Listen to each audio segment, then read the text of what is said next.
Today, I honestly just want to talk about my thoughts on the most recent chapter of My Hero Academia before the next chapter comes out, or before the spoilers for the next chapter comes out. I do plan on talking about the spoilers, but for now, let's just talk about this chapter that just recently came out. I believe it was My Hero Academia chapter 360. So we're going to get into that. Hope you guys missed me. Hope you didn't miss me too much because, you know, you have to do that all the time. I like taking breaks. But let's start talking about the chapter right away, and this is Pineapple. So let's hit it after that intro. Hit it!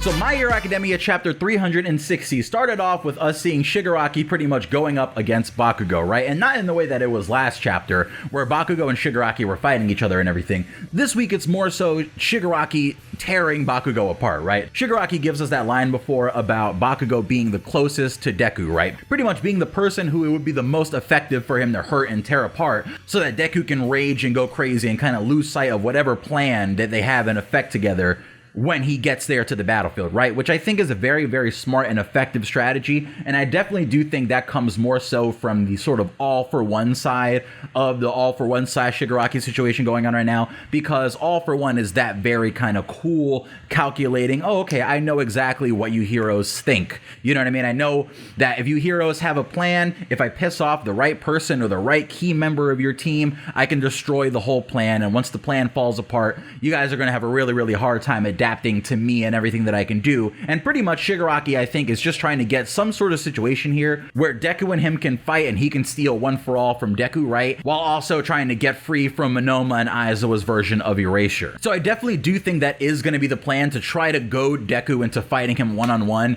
in a way that is not part of the plan that everyone has come together on. But I do think at the end of the day, that is going to be a hole in Shigaraki slash All For One's plan, right? Because if you know this channel, if you know me, I've been saying for a long time that I think the weakness to Shigaraki and All For One is definitely going to be the Vestige World and the Quirk Tug of War, right? Like when Shigaraki goes for the Quirk Tug of War, I think that is going to be where we see Deku coming in with the Vestiges, taking care of all the Shigaraki Vestiges and All For One Vestiges, or all the stuff that's in there, and trying to free Shigaraki. So, incidentally, the thing that everyone is kind of trying to avoid, right? Deku and Shigaraki going up against each other and Shigaraki taking one for all, I think that actually has to happen as part of the plan, that Shigaraki is going to have to try and take one for all as part of the plan to then free Shigaraki, or Tenko, I guess, from the clutches of All For One inside of the Vestige space. So that's very interesting, I think, as far as strategy goes, but there's no Deku in this chapter, right? Deku is still nowhere to be found. So in this chapter, we have to deal with the fact that Bakugo is struggling very, very badly against Shigaraki. He even sees like a vision of his death, like we've seen 100 times throughout the series now,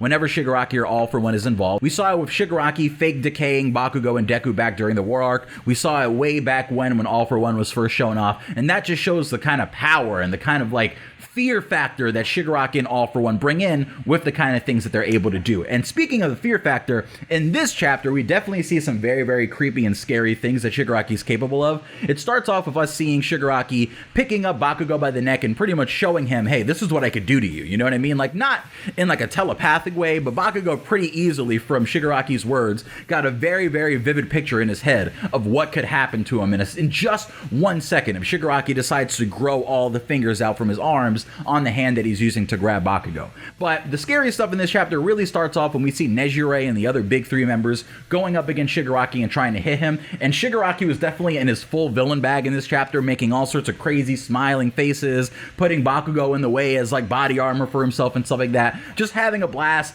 foiling the big three's plans and all their attempts to take him down. And it just, none of it was really working, right? I feel like the most effective person, actually, I could say Mirio, but I want to kind of give it to Mirio and Nejire. I feel like Tamaki didn't really do anything in this chapter. He tried, but poison doesn't work against Shigaraki apparently, since he can just open a mouth and spit it out wherever he wants, right, before it circulates to a crucial part of his body. This chapter, the MVP is definitely going to go to a shared kind of Mirio and Nejire section, because Nejire did give her quirk, right? Not give her quirk, but she shot her Nejire beam, her Nejire laser, and wrapped it around Mirio's arm for him to actually get a pretty impactful hit against Shigaraki in this chapter, even though Mirio, in and of itself on his own, shouldn't be able to do enough damage to Shigaraki to hurt him in any way. I mean, we saw Shigaraki tank most of Star and Stripe's techniques, and she hit him with a sky laser beam sword and like nukes and all that stuff. So we know it's going to take a lot to actually do any damage to Shigaraki. It does seem like Bakugo actually did some damage to Shigaraki in the eye, and that might be something that we talk about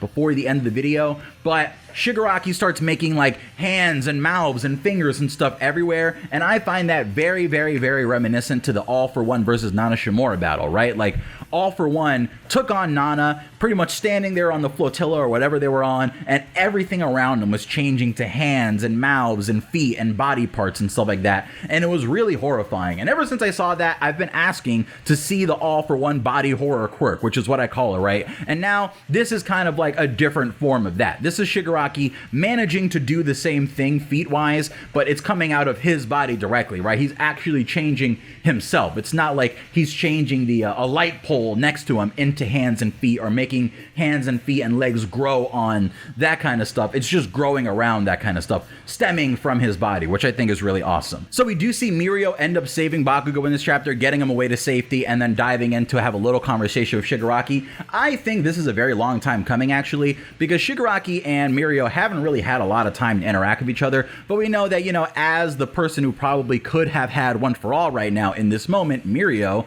it's very, very important thematically for him to share at least one conversation with Shigaraki at some point in the series, right? And I think it was done in a very effective way in this chapter, with Mirio pretty much telling Shigaraki that he's never had any friends, which isn't exactly right. When Tenko was growing up, he brought all the kids who no one wanted to play with, all the kids who pretty much didn't have any friends together, and they said he was very, very much All Might, like in that sense, right? Where he brings people together, and he's very, very good at that. And even in adulthood, even though he's a villain and everything, he's been able to do that with the different members of the League of Villains, right? Dabi, Toga, Twice, all people that were kind of shifted away from society, pushed away, told you can't do this, you can't be good, you have no place in this world. They all found a place around Shigaraki, right? And I think the big question about Shigaraki's reaction to Mirio here, his kind of like, huh?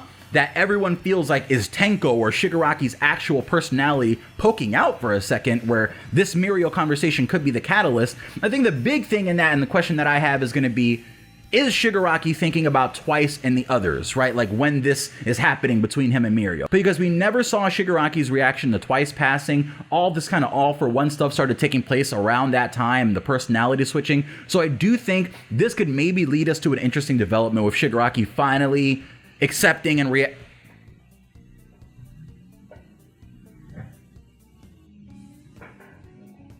this little down feather. You see this little down feather? This just floated into my room, weirdly. Little,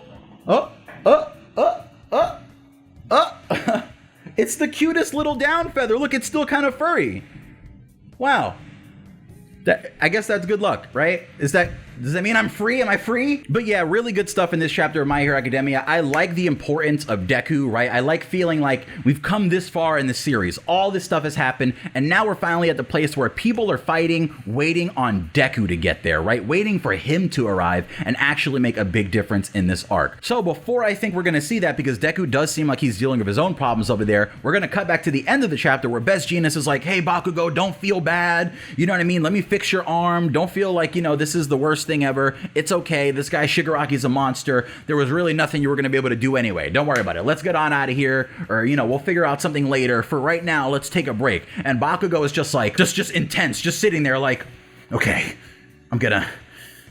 next I'm gonna feint to the right, and I'm gonna hit him in the, because I think Bakugo realizes that he has made an opening, a very effective potential opening in Shigaraki's defenses here, because we know that Shigaraki currently cannot regenerate. He can make new body parts, right? He can make new fingers, he can make new things, but any damage that happens to his core body right now seems like it's sticking until Monoma and Aizawa close their eyes. So it seems like Shigaraki has one of his eyes completely whited out and burned from Bakugo's large explosion attack. I do think Shigaraki caught Bakugo's arm, so the attack didn't completely finish, right? Like we saw the big giant wave of explosive energy breaking the barrier and everything, but I think some of that was blunted, right, by Shigaraki knowing that Bakugo leads with a big right-handed swing, just like Deku knows about Bakugo, right? So I do think some of that damage was actually stopped on Shigaraki's behalf, but as far as I can see, it does seem like Shigaraki might be blind in one eye, or at least there's something going on with one of his eyes,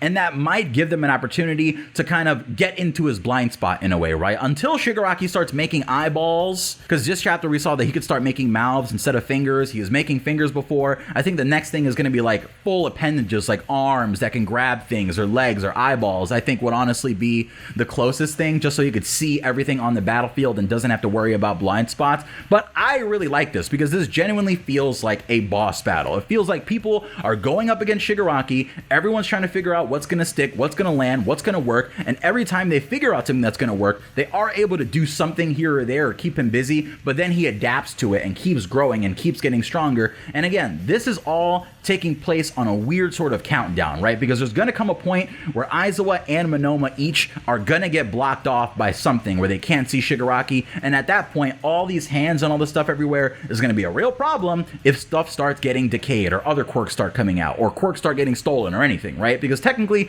Shigaraki can make a giant fingered hand that grabs everybody and starts stealing all their quirks and decaying them and all that kind of stuff. So it's going to be very, very interesting to see what happens. At the very end of the chapter, we see that Bakugo's sweat on his face is starting to ignite a little bit and spark up, leading a lot of the fandom, and myself included, to think that next chapter we are going to see Bakugo awaken his quirk again and be able to use full body explosions, right? Like blow up sweat that's here to send his head backwards. And I think that really is going to send Bakugo to an entirely different place as far as power level, right? Because we already know Bakugo is one of those characters with the best movement in the series and the best kind of maneuverability. Now, if he's going to be able to, like, you know, like how Bakugo could dodge already by aiming his hands behind him to make the explosions move him in a certain way, what if now he can just blow up the explosive sweat running down his back, right, to send him forward, or pretty much do what Koichi was doing in My Hero Academia Vigilantes, where he can use his little sliding stuff everywhere, even though he thought he could only use it on his hands and feet in the beginning. He can use it everywhere, so that gives him like a lesser version of like Ultra Instinct, right? Where his quirk is activating and moving him out of the way of stuff, and even like enhancing his punches and things. So I definitely think that might be something that we see going on with Bakugo, sort of like an explosive full cowling, right? We've seen Deku the entire series taking things from Bakugo and various characters for how he's going to make his quirk better. And I definitely think that now it would be very thematically appropriate, or just, you know, good in general, good storytelling for Bakugo to kind of take a note from Deku's book, right? And take full cowling in a certain way and apply that to his explosives. So that is what I think about this chapter of My Hero Academia. I didn't just give you a regular whole recap. We talked about all the things that I could think of to talk about, and yeah, spoilers should be coming out soon. I will be covering those. Sorry if this isn't like the greatest video, the way it looks or anything. I'm sweating. It's hot as hell here, I promise you. But we are excited to talk about My Hero Academia again. It's been very, very good lately, and let's see if I can keep this setup going and keep uploading videos and everything, because again, all my stuff is falling apart. It's breaking. I'm trying to replace it, but it takes a little time. So thank you guys so much. It's Vocal Pineapple here. I'll see you guys later. Peace.